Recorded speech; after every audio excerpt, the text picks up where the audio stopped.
Welcome back to the Lemon Factor. I'm Chad, and today I'm here with our 2003 Lexus IS300 Sport Cross. And in our last video, we upgraded the fuel pump to a Deechworks DW300 fuel pump to add more flow. We also modified our fuel hanger so we can create a return system on our future turbocharged car. To further prep the car for that turbo, we're finishing the install of our upgraded fuel system.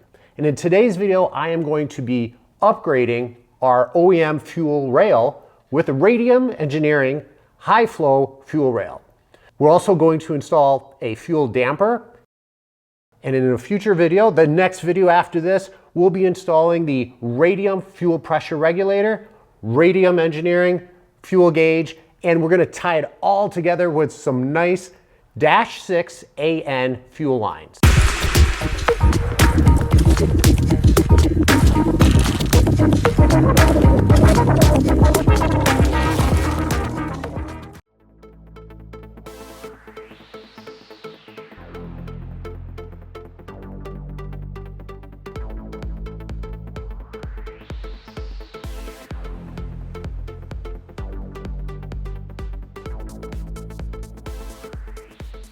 The fuel comes in back here through this hard line.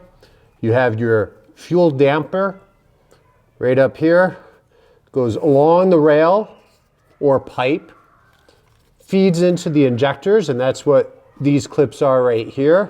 Back here is where it stops, and that's where it is not a return line. It simply feeds the rail. So what we're going to do is replace this fuel rail with an aftermarket. We're going to replace it with the RADIUM. So it's a larger piece. It has multiple connections. I am going to have our feed line come in the back of the RADIUM. I'm going to replace the OEM fuel damper with the RADIUM fuel damper. It is open on this end, but as you can see, there's a lot in the way, so we'll just cap it off. But it has two openings underneath the rail. One I'll use for the damper, and the other we'll use for our fuel pressure regulator.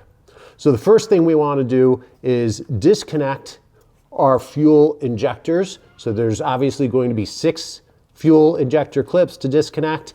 Next, we're going to have 3 bolts that has the fuel rail bolted down. We'll remove that. As we remove it, we do need to be careful of not only the fuel injectors as we pull it out, because at least for now, I am going to reuse our OEM fuel injectors, but also because there are some spacers behind this fuel rail that I will be reusing with the RADIUM fuel rail.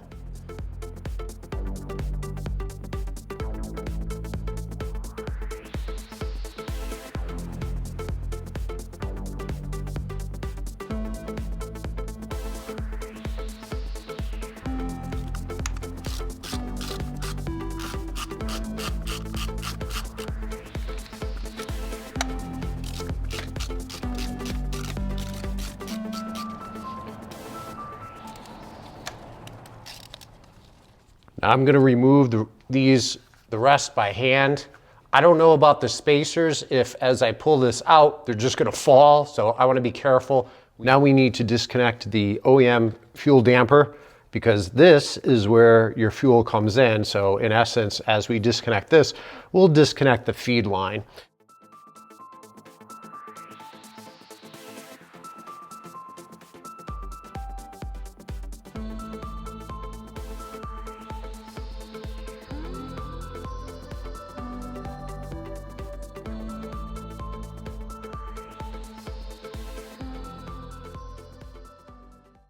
I'd like to take this opportunity to mention our merch store on Etsy. Currently, it includes various designs of shirts based on current project cars, including our 10th gen Honda Accord, our Mark V Toyota GR Supra, and our newest project car, our first generation Lexus IS300. We also have various shirts not associated with the project cars, plenty of designs out there. Go take a look, see if there's something you're interested in, because I will be routinely updating the designs, removing some old ones, adding some new ones. So if there is something interested, purchase it now before it's gone. If you'd like to support the channel, please consider purchasing some merch.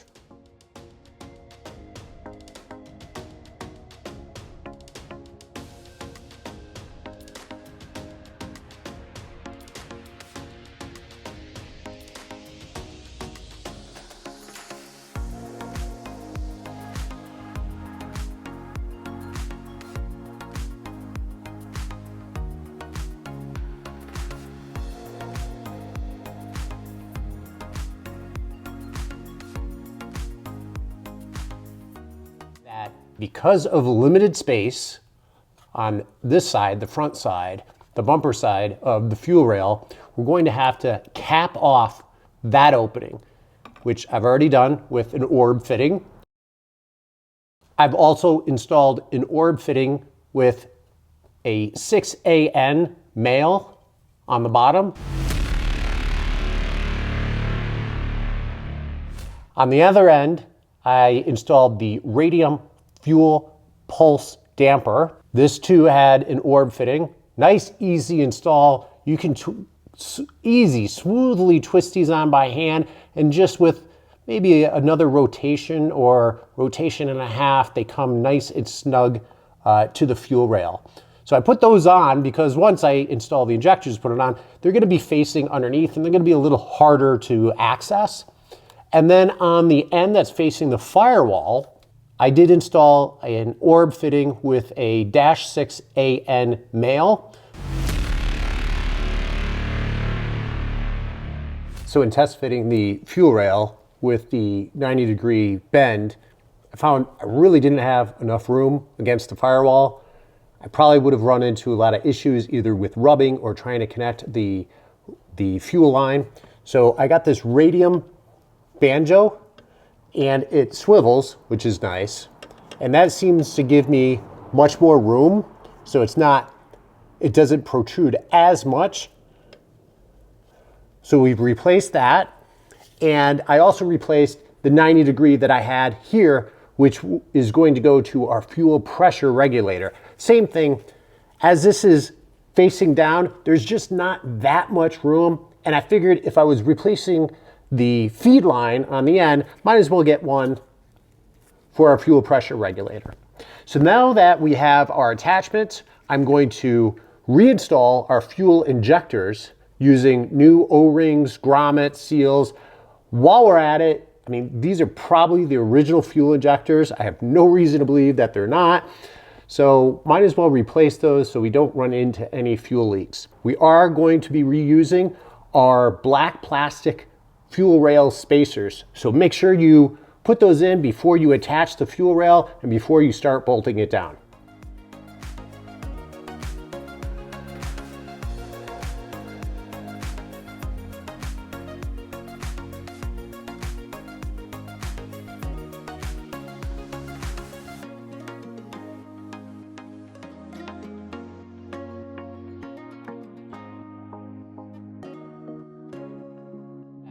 I've now clipped back on the fuel injector electrical clips, and before we start putting our air intake manifold back on the car, I need to add our fuel pressure regulator. So remember, we added this banjo swivel fitting, and hopefully that's going to provide enough room.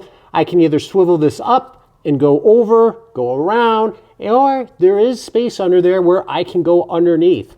Not sure which one I'm going to do, but that's for the next video. I will install the RADIUM fuel pressure regulator and RADIUM fuel pressure gauge. And then after that, we'll connect all the lines. So I do have some nylon braided -6AN fuel lines, and we'll hook everything all up, and I hope that I won't have any fuel leaks. Hope everything will run fine, but if not, we'll figure it out. There is a vacuum port for the fuel pulse damper. I'm going to hook that up afterwards when I've hooked up, or when I am hooking up the fuel pressure regulator, so I can make it all clean with my vacuum hoses. But with that said, I think we're done for today. Thank you very much for joining, and until next time.